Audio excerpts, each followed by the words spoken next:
Welcome to Great Talking Entertainment. I'm your host, KJ, and this is the YouTube channel where I review movies and TV shows from all your favorite superheroes, including Marvel Comics, DC Comics, and much more. Please subscribe to my YouTube channel, Great Talking Entertainment official channel. Now let's go, baby. Welcome back to the YouTube channel, everyone. My name is KJ, and I am the host of Great Talking Entertainment official channel.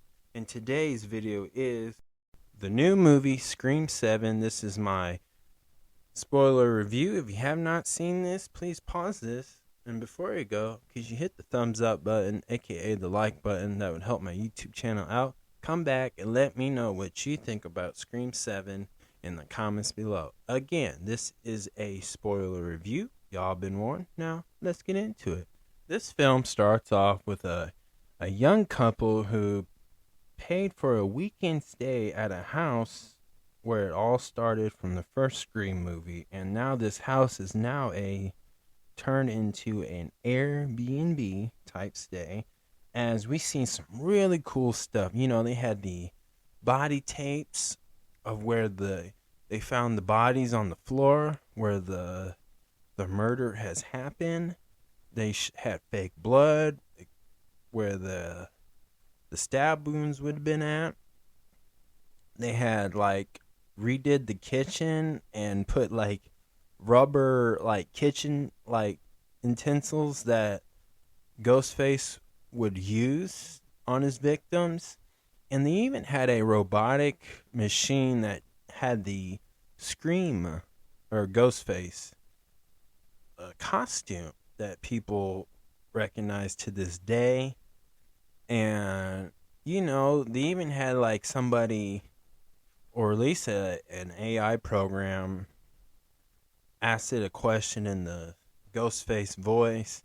And they did trivia through other movie franchise like Freddy Krueger's, Michael Myers, Jason, etc., etc. And the boyfriend was so thrilled, but the girlfriend was not. She was a little scared, and she wasn't too pleased with it because the boyfriend's really obsessed. He's somebody who's into the podcast of murder mysteries and about Sydney, who is the star of this, one of the old G characters from Scream. And he's about the book. He knows the book, and you know he wants to be a part of it. So, you know, nothing bad, but the girlfriend is just the opposite. But as things get worse in the night, the actual Ghostface shows up, and Ghostface, you know, took their life away. And I gotta say, I'm glad they started off like this, because I believe that what they did really well in Scream 7 is when you see the scenes with Ghostface, he does this person does what you expect Ghostface would do to their victims, and it made sense.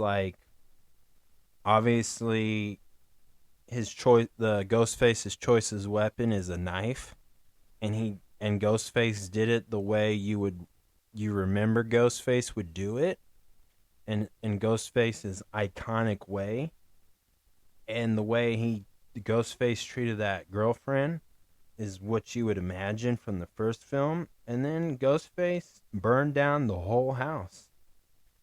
And then in the next scene, we get to meet Tatum, the daughter of Sydney, who is married to Mark, who is the police chief, Mark Evans. So she's now Sydney Evans. Tatum's boyfriend makes a surprise visit by doing that classic teenage thing. He climbs up the house into the girlfriend's window, but Sydney, already with experience, knew that he got in. Plus, with the high-tech security cameras and motion sensor alert, she knew. Mama Bear knew. Told the boy to go home, and This is where we learn that the mother and daughter relationship is a little bit rough due to the trauma that Sydney's dealing with from, the Scream franchise. Like, if you remember in the first scene where those two couples went into that house, they had there's a movie parody called Stab. It's the parody within their universe to Scream. So that's how they watch Scream, is the movie Stab. And they're at number 7 as well, which I thought that was funny, but they had the posters and the old photos, behind the scene photos within that Airbnb house, which was burnt down. So, you know, obviously this is Tatum just wants to understand her past before she was a mom, a wife, and all that. But again, the trauma that she's dealing with is making it tough. So obviously, she's Tatum is a teenager with an attitude, and we see through that because there was one scene where that next morning, right? She comes downstairs and she went in the attic and found her old mom's leather coat, but that was the leather coat that she wore in the first Scream movie, or at least the second, I believe. And she's like, "Why you didn't ask?" And but the trauma kicked in, and so they were angry about that. But then they did have a talk, and again, Sydney's not ready to open up. I think she's just being an overprotected mother. So I like that. So from the beginning of this movie to right now where we're at in this scene, it was on a good steady pace. They're setting up the tone, right? Like, is the question is it she being too overprotective, or does Tatum needs to have a little bit more freedom to learn how to survive in these situations? But again, we're talking about Ghostface, so it's understandable. But this whole movie is a mother and daughter bonding moment. Poor poor Mark. He doesn't get a lot of scenes, and he does, but he's not like the important role of this. Which I said in my non-spoilers, a lot of forgettable characters. He is one of them. He's definitely one of them, but they set him up to be a main character at times throughout this film. As you see, the next scene, we learn that Sydney owns a coffee shop, and we get introduced to these new characters, which are the neighbors to her. The mother's name is Jessica, and her son Lucas, who is a big fan and goes to high school with Tatum, is a fan of Sydney. Even wants to create his own podcast and have her on the podcast for views, clouts, whatever. And, she's not having it. And Jessica seems like a good friend, as they do have a moment where, Jessica kind of is like, yeah, you need to give your kids some space. You need to let your kids have space so they can learn how to survive, like I said earlier. But unfortunately, I'm not a fan of this character because of the way they went with this. But I understood this. So they're setting up the tone in this scene, like people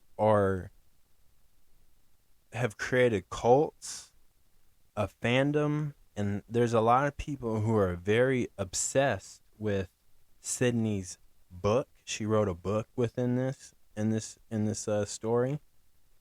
And obviously people are a fan of Stu and Billy, like the boyfriend was.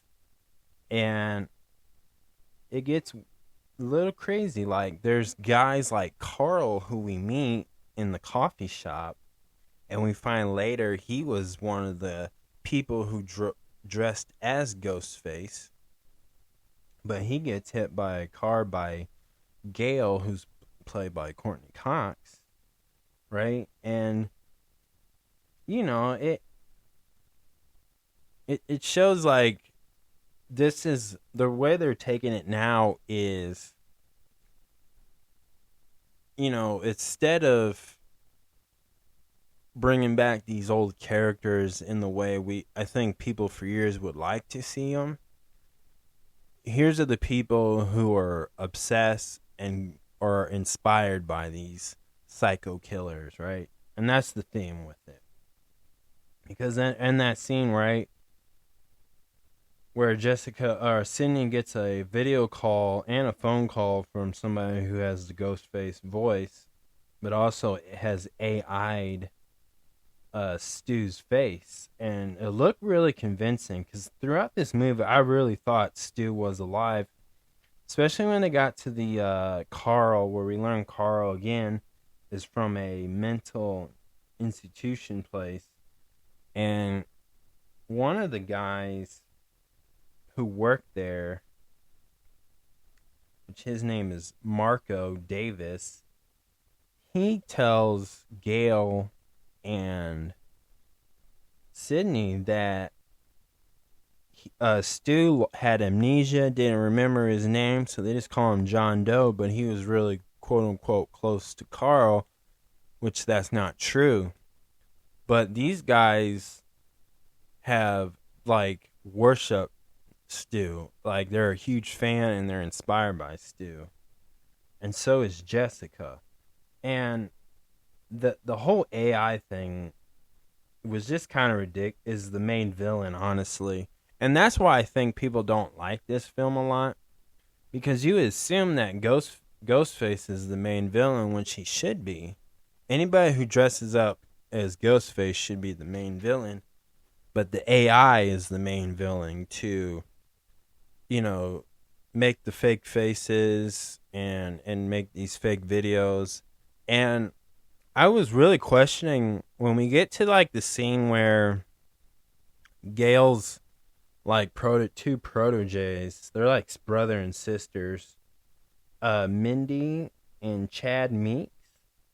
They get everybody plus Tatum to this pizza place where one of Tatum's friends, his parents owns a pizza shop, and they all investigate, and the boyfriend Ben, he had a computer where he was doing this AI stuff where he was saying the stuff that Stu was saying that Sydney got these video calls, FaceTimes with. And so to me, it was confusing with the AI thing, and it was kind of like, oh my gosh, are they really trying to make AI the villain in the Scream franchise? But they are. And that was really confusing at times.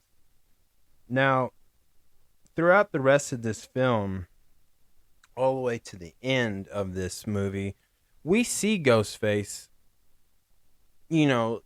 taking out all these kids, teenagers. We see Ghostface chase Tatum. We see Ghostface, survive bullet shots. And the whole theme was, which I thought was one of the cringiest dialogue I've heard out of this whole movie, was shoot him in the face, shoot him in, like, gotta take the shot in the face, the head, right? But obviously they're wearing a bulletproof vest, and none of them girls were quick enough to make the headshot. But then Tatum gets captured, and this is where all the big reveal is. It's all AI, it's all green screen, and Marco and Jessica have planned this because they're just crazy people who are obsessed by her book, Sydney's book, and just huge fans of Stu. And they did all this murderous thing just being obsessed with this story, obsessed with this incident. And they all want to be Ghostface. They all want to be Billy or Stu. But luckily, Sydney and her husband and her daughter Tatum prevent them, stop them. And man, when they both mother and daughter shot Jessica right in the face, it was silly. It was very slasher-like. It made sense. But the dialogue after that was so cringeworthy. But other than that, And that's how it ends. Like, they kind of tease it where Gale might be the new killer, right? Like, I wouldn't I wouldn't be surprised if Gale puts on the ghost face mask, or Sydney, but or even the dad, honestly. But they kind of left it open for another Scream 8 film. But the whole thing, as far as just a movie, it's a good scary movie. Like, I would watch it again, but mostly I would wait till like October or Halloween night. I would probably watch that again, but other than that, I wouldn't. But that's the only way I'll watch this movie again is if me and a group of friends or whatever hung out and we wanted to watch some Scream movies or binge watch it for a Halloween weekend or whatever. Something like that I would. But is it worth to go see in theaters right now? Yes, it is. Like if you're listening to spoiler review, which you shouldn't, check out my non-spoiler review. Check this out. It's worth seeing it. But it's good for what it is. It didn't do anything different, but I do appreciate that they brought all their greatest hits out with this Scream 7 franchise.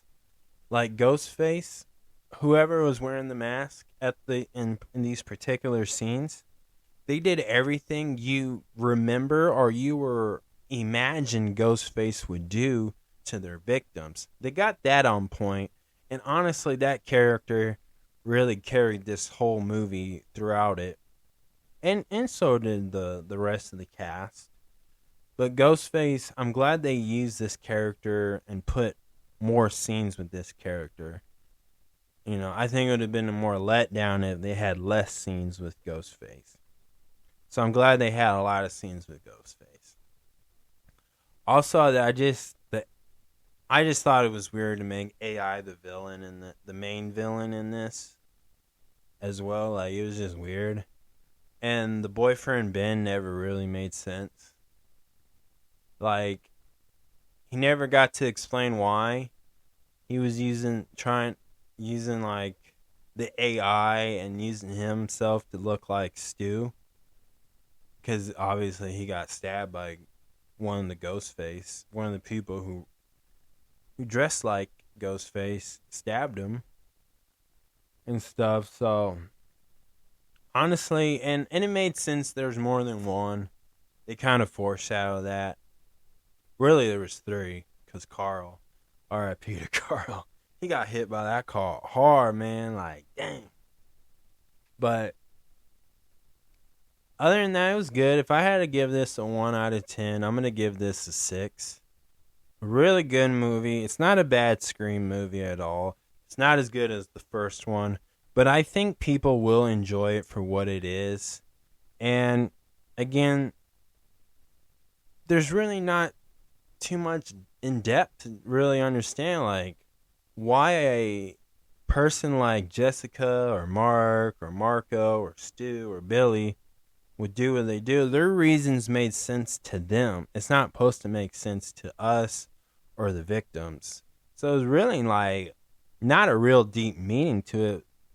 But this film did everything a Scream movie or TV show would be about or do in scenes or episodes, like, or for this, a lot of scenes. So they did nothing out of the unusual of the Scream franchise. They did everything you would expect to be in a Scream movie. So, but that is my spoiler review, y'all. Thank you so much, guys. Please subscribe to my YouTube channel, Great Talking Entertainment official channel. Subscribe. Hit that notification button so you can always be updated with all my latest content. Thank you guys, and peace